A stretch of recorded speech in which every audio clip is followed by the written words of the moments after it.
So overall, New York is flattening the curve, and we have to flatten the curve because when they showed us the projection models of what the statisticians projected the curve would do, we have no capacity to meet those projections. In other words, Columbia University, who was projecting the highest caseload, said we needed 136,000 hospital beds in New York City when we started, which was just several weeks ago.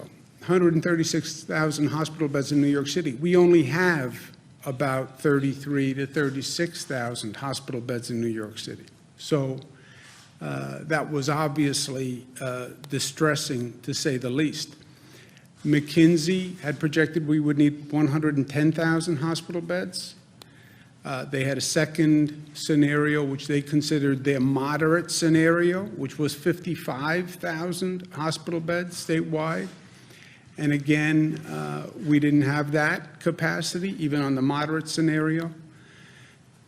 The Gates-funded IHME suggested we needed 73,000 beds. We didn't have that either. So none of these projections were in any way comforting to us. The actual curve is much, much lower than any of them projected. And, well, what's the variance? How do you come up with an actual curve that is so much different than what those experts predicted? First, in fairness to the experts, nobody has been here before. Nobody. So everyone is trying to figure it out the best they can. There is no model to track against.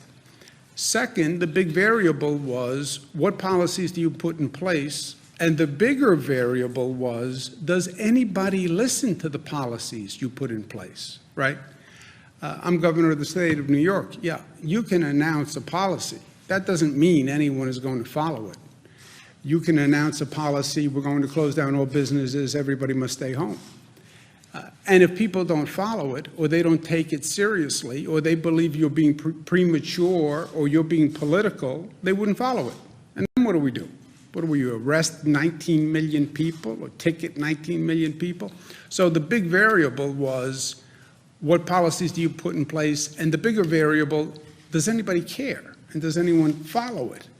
And all these social distancing, stay at home, nobody has ever done this before. So the statisticians had to come up with a premise on how many would comply, and we've actually exceeded that.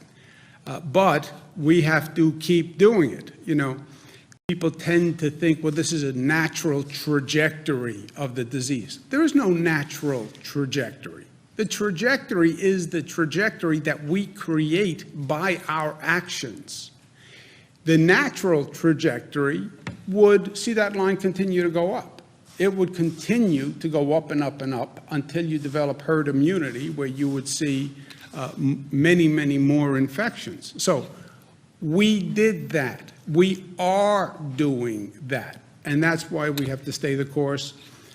I said to someone this morning, you tell me how we behave today, and I will tell you the infection rate 2 days from today or 3 days from today. What we do today will determine the infection rate 2 or 3 days from now. So what we're doing is working, stay